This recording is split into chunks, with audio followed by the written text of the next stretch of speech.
Alors on va démarrer cette édition avec une information souriante. Si je vous dis 14, 26, 28, 38, 45 et le numéro chance 5, eh bien grâce à cette belle combinaison, un couple de Lillois a remporté le gros lot du loto. Ils ont reçu hier un très beau chèque de 2 millions d'euros de la part de la Française des Jeux. Ces deux quinquagénaires avaient validé leur ticket le 11 mai dernier au café Floréal, situé rue du Molinet, près de la gare Lille-Flandre. Alors on n'a pas beaucoup d'informations sur les heureux gagnants et qui tiennent à rester dans l'anonymat. On sait qu'ils jouaient depuis 1976 et qu'ils ont déjà de beaux projets puisqu'ils veulent faire plaisir à leur famille ou partir en croisière en Caraïbes. Alors c'est la rumeur qui court depuis plusieurs jours. Johnny Hallyday pourrait inaugurer le Grand Stade de Lille. Certains sites internet annoncent que le plus célèbre des rockers français pourrait inaugurer le tout nouveau complexe. Ça se passerait le 28 juillet 2012, dans un peu plus d'un an, soit 14 jours après la dernière date de sa tournée. Bien sûr, rien n'est encore confirmé puisqu'il faut être sûr que le Grand Stade sera livré ce mois de juillet 2012. Certains disent d'ailleurs que les travaux ont pris de retard, notamment dû au dernier mouvement de grève. Allez, on passe à la politique à 12h31 avec ce long processus de concertation qui a fini par aboutir. Ça y est, la charte des terrasses a été adoptée hier soir par le conseil municipal lillois. Après 2 ans de réunions et de discussions, la mairie et les restaurateurs sont enfin parvenus à un accord pour les terrasses des 700 cafés et bars de la capitale des Flandres. Dans le centre-ville, notamment, de nombreux professionnels ne respectaient pas la législation et avaient installé des terrasses en dur illégales. À partir du 1er janvier prochain, ce sera terminé. Les terrasses seront toutes ouvertes avec des parasols, des paravents ou des parapluies transparents. Elles devront être ouvertes et couvertes donc de grands parasols. Certains professionnels étaient contre ce nouveau règlement car il va réduire leur surface commerciale et donc leur chiffre d'affaires. Mais pour Martine Aubry, c'était une nécessité. On l'écoute au micro de notre reporter Baptiste Blic. C'est pas une lubie pour embêter les commerçants, on sait trop bien ce qu'ils apportent au rayonnement de notre ville. Simplement, on est dans un espace public où il y a des règles, y compris des règles en matière de sécurité, pour faire passer les pompiers, pour faire passer les personnes à mobilité réduite, pour faire passer les poussettes. Bon, et aujourd'hui, beaucoup de commerçants n'ont pas respecté ces règles sur l'espace public, en taille, mais aussi en installant, vous le savez, des terrasses fermées ou semi-fermées qui sont totalement illégales.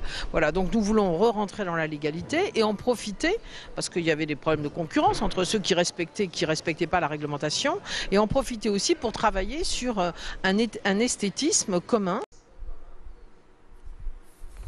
Voilà, et puis politique toujours. Normalement, aujourd'hui à 16h, les députés vont rendre un dernier hommage à l'Assemblée nationale à Patrick Roy, 3 semaines après la mort donc du député maire de Denain.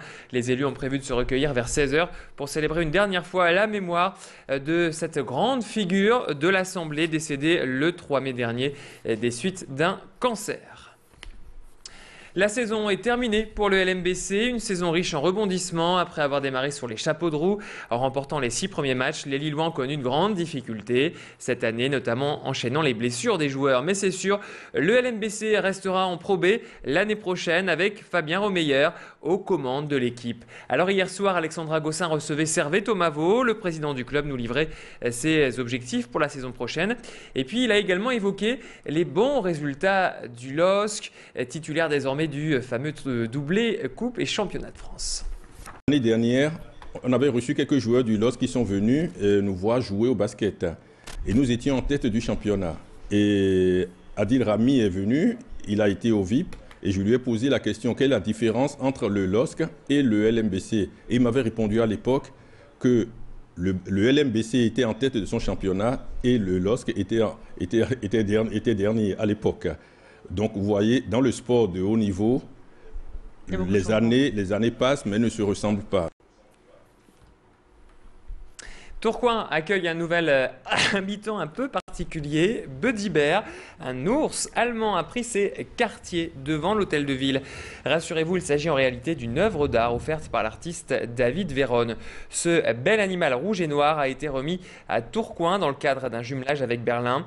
Buddy Bear a pris ses quartiers donc le 14 mai dernier dans la métropole. La ville de Tourcoing avait lancé un appel d'offres et 17 artistes ont répondu présents. Je vous propose d'ailleurs d'écouter David Véron au micro de Tanguy Lecluse.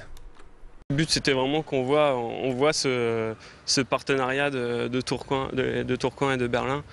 Et là, il flash bien, je regarde les passants se retournent pas mal, ils se posent des questions, c'est rigolo. C'était ça aussi, je crois, le but de cette ours. Voilà, puis on va terminer en musique avec le nouvel album de l'un des groupes lillois les plus connus, des Mauvaises Langues, qui reviennent dans les bacs avec À ciel ouvert. Pour ce 5e album, le pari était de taille, enregistré 12 titres en plein air, mais le tout dans des lieux insolites transformés pour l'occasion en studio comme la Citadelle d'Arras, le Stade Bollaert ou le musée de plein air de Villeneuve-d'Ascq, où nos reporters, Tanguy Lecluse et Clément Carillon, ont rencontré le groupe hier. Je vous propose donc d'écouter cet extrait de ce 5e album, donc au micro de nos journalistes. Je plains ceux qui n'ont rien à s'apprendre. On ne se ressemble pas et tant mieux. Je vais te faire une confidence. Si jamais je cherche en toi quelque chose qui ne va pas, il y a de quoi, fais-moi confiance. Oh, crois-moi, il y a de quoi.